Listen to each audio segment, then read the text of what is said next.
Alright, so here is a full detailed info dump on all things DoorDash, at least as it pertains to the app.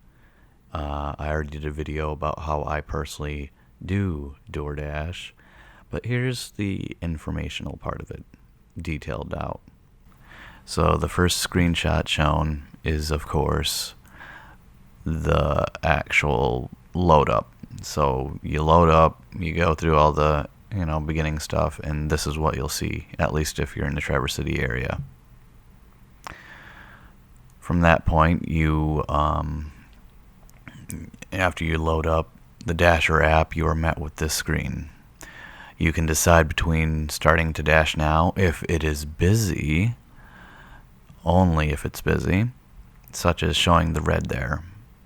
If it's not showing red as shown in that screenshot, for instance, I don't know, during one of their non-busy times, you can actually decide to select your own time, or as it says, schedule.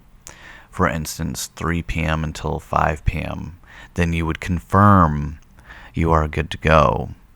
From that point on, you just wait till 2:30, because while you are scheduled for 3 o'clock, DoorDash does this thing where they'll let you dash now at 2:30. It's always 30 minutes before your official start time that you can actually start your dashing.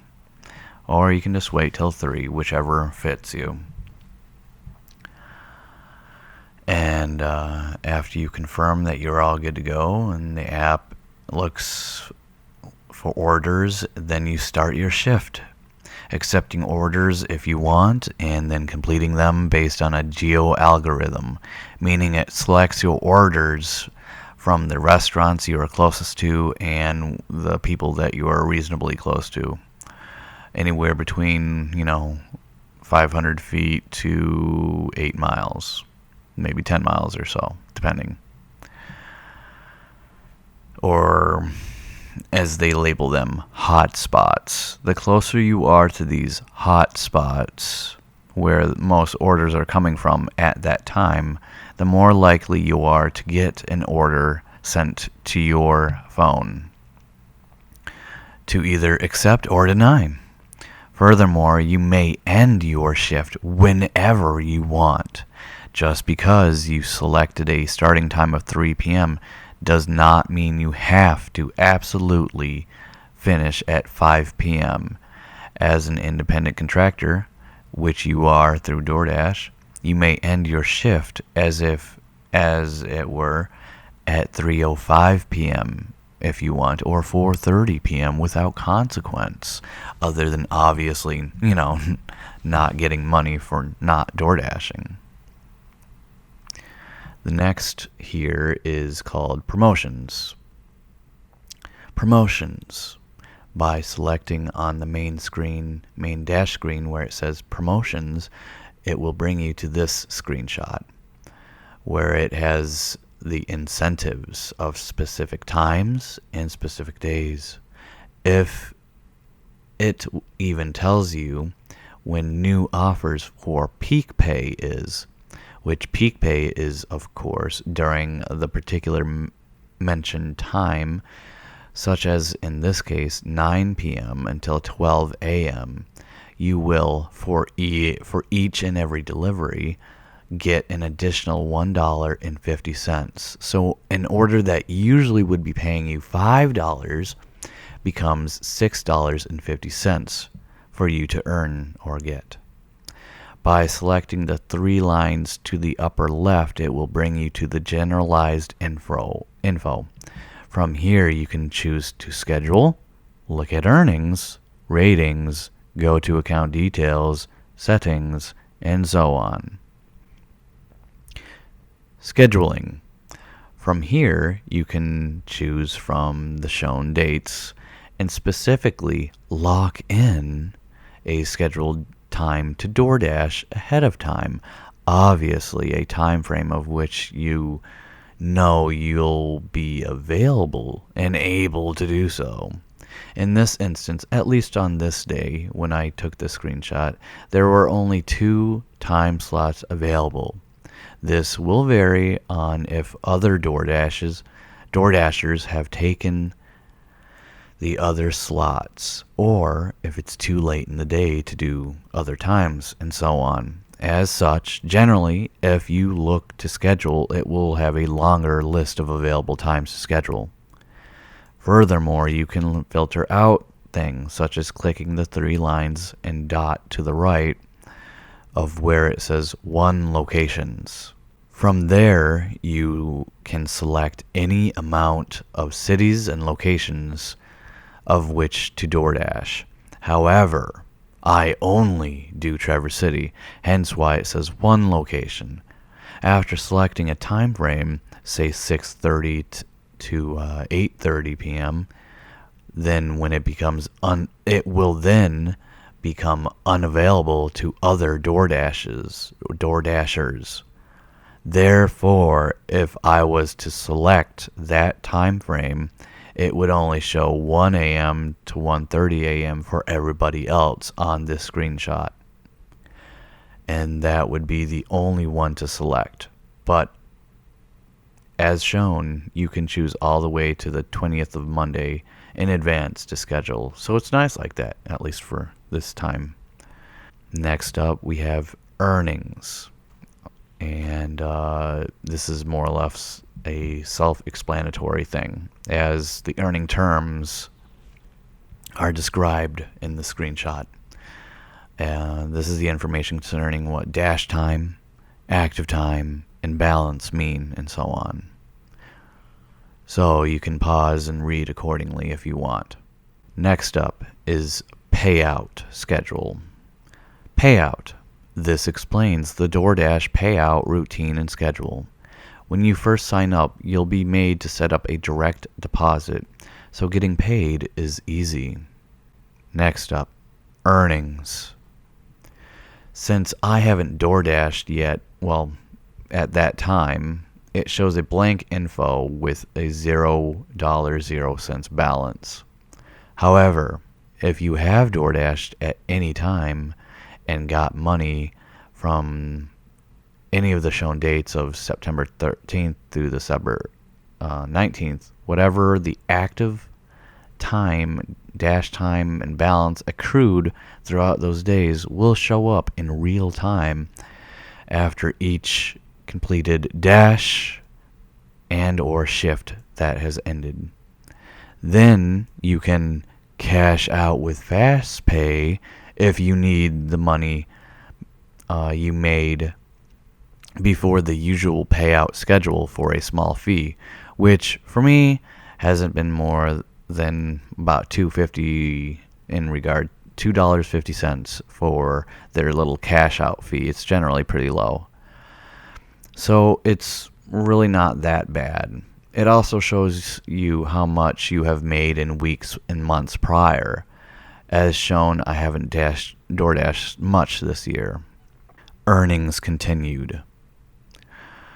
Then by scrolling down on the earnings under the previous months and weeks, you get more detailed information showing each week for said certain dates that you have DoorDashed in the past, and of course the most recent week that you are doing in real time. Earnings continued. As shown on this particular date and screenshot for $301.50. I will be going over everything shown here. So say you want to see even more highly detailed info on a particular week. In this instance, my last/most recent week of DoorDashing at the time of the screenshot, earnings of September 6th through September 12th. So by clicking on that, on the list shown, brings you to this sort of detailed information accordingly. DoorDash Pay. How much you have actually earned from DoorDash themselves paying you from their base pay. Customer tip. Obviously, how much you've earned strictly from your customers. that you have delivered to and how much you have earned strictly from their tips alone. Active time. I have spent 14 hours and 21 minutes actively driving, meaning after accepting an order to the very second that I finalize the completed order. And after an order is completed, then it goes back to dash time, aka when I am waiting for another order to come in. Dash time, the amount you have of time you have the actual app open and active when you have clicked on the Dash Now button, whether you're waiting around and not getting orders or not. This is the total time that you were using the Dash app, of which I had it open and using it for 17 hours and 52 minutes out of the time frame of September 6th through the September the 12th. Surely did not feel that long, though. Deliveries. Self-explanatory, but how many deliveries I got and completed between September 6th and the 12th, which it took 34 deliveries in order to achieve $301.50 for that week. Although this can vary and will vary week to week, it all depends on the customer tip that determines how much you make per week. Dashes. How many times I went to DoorDash and how much I made during those particular days. Dashes continued. Scrolling down furthermore shows the entire list and days of which I DoorDashed, the dates, and the earnings for those days. Dashes continued. So say you want to have a particular day detailed out with thorough information about that particular day by clicking on a day, for this instance Sunday, September the 12th, which was the last day of the week for earnings. It shows all the info, including where I delivered from, aka the restaurant, the base pay that I received from DoorDash themselves, the tip from the actual person that I delivered to, and all the deliveries made on that particular day, and all the time spent, and when I started to when I finished. Ratings and the ratings system. So clicking on the three bars to the upper left and clicking on ratings brings you to this screen.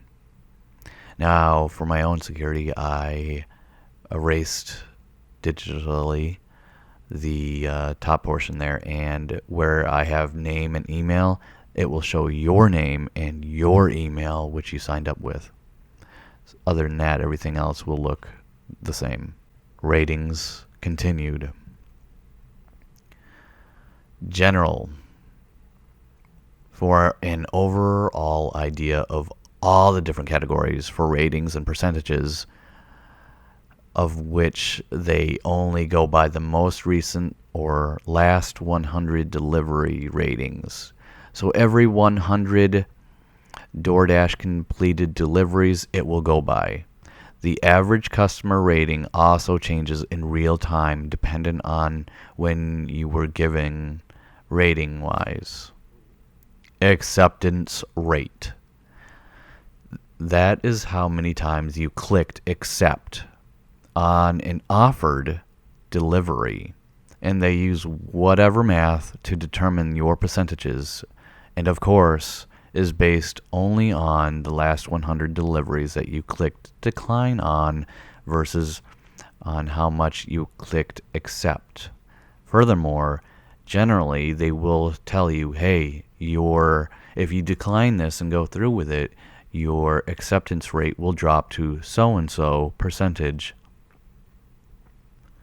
Completion rate. This is what percentage you are given for completing an order. As to say, after you click accept, you successfully get to the location given for the order, pick up the order successfully, then drop off the order successfully. If at any point you do not complete a full order, your percentage drops. And as it states, if you fall under 80%, you could be fired. Essentially via, as they say it, deactivation. Ratings and the rating system continued. On time or early. Self-explanatory, but nonetheless, the percentage of how many times you were on time or early versus how many times you were late, by their standards at least. Total lifetime deliveries. Self-explanatory, but nonetheless, how many times one has completed a successful delivery beyond the usual per last 100 deliveries ratings that they're usually based on. You can get even more detailed information per category as well, starting with customer rating.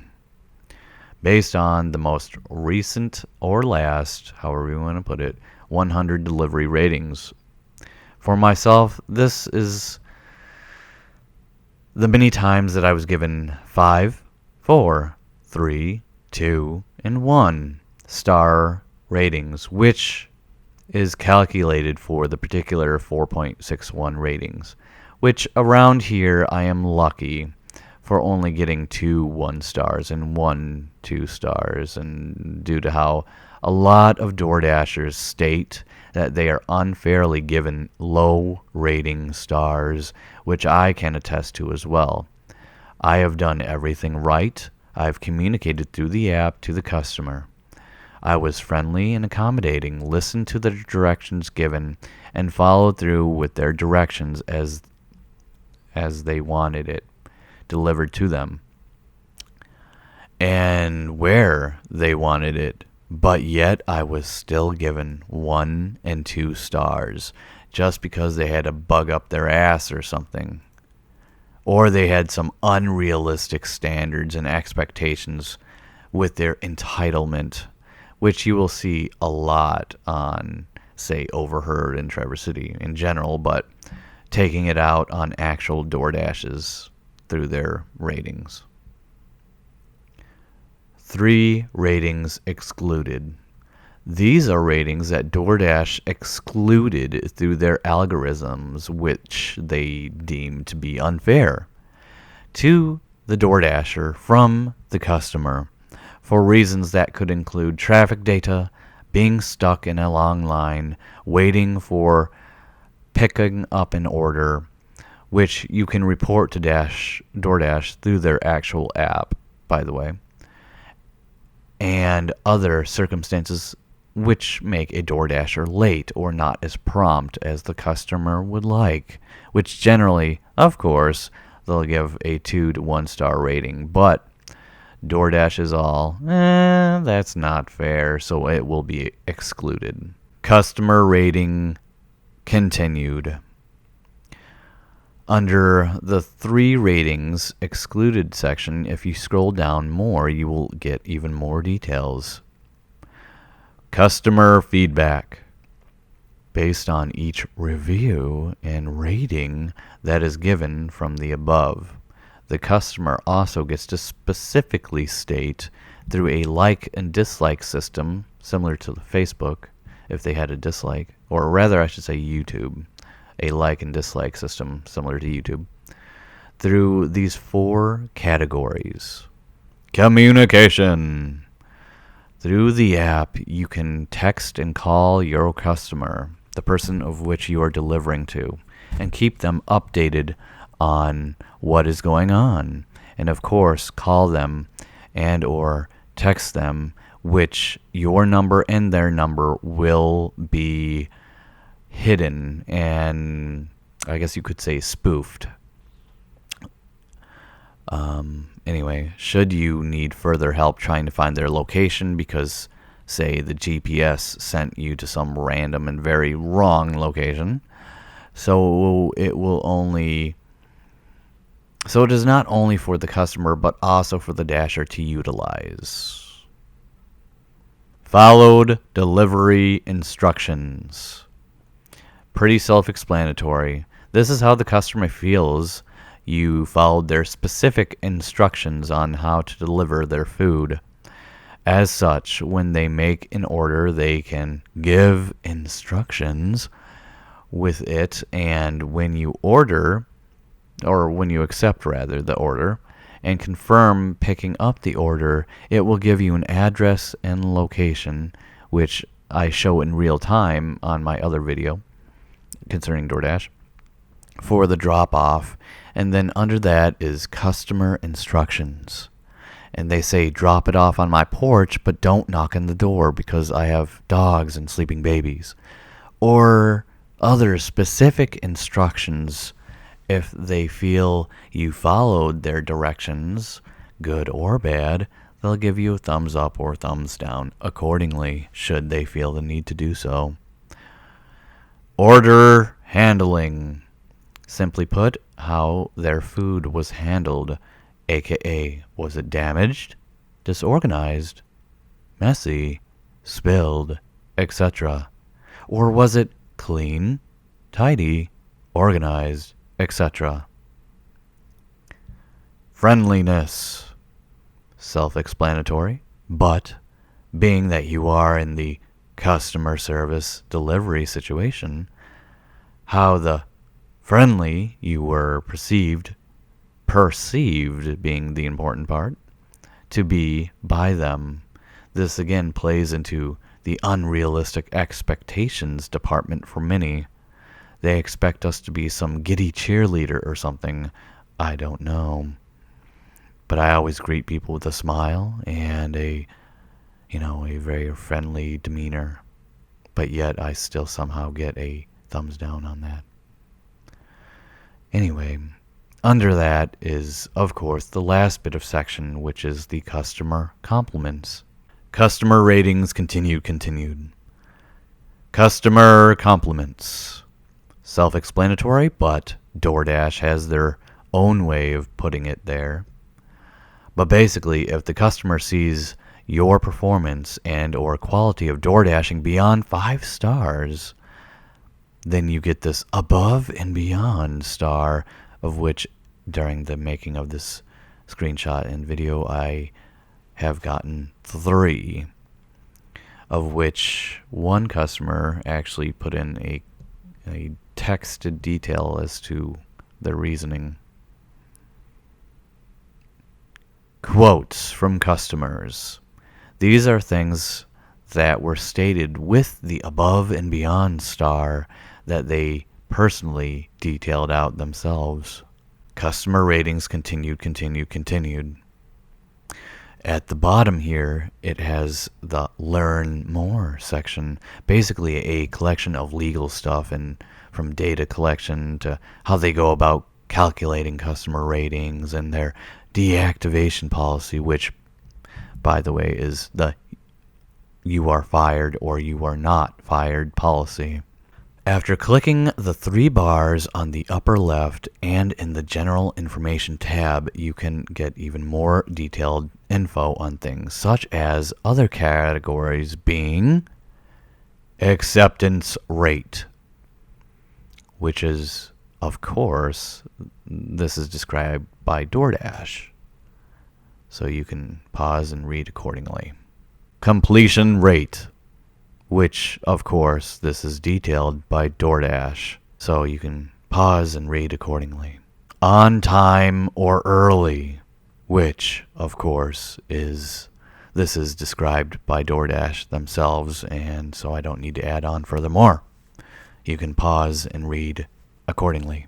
Also, there is this red card that Dashers get. These are used for such things like buy and deliver, such as what we have to do from time to time on certain orders, say from Meijer or Walgreens or something of that sort. But anyway, that should be a good coverage of everything that I did not go over during my real-time DoorDash video.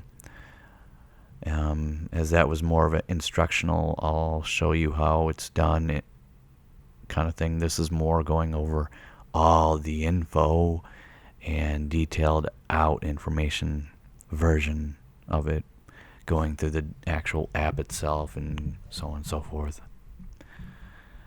So, that said, I hope I was able to inform and help out people and have you better prepared and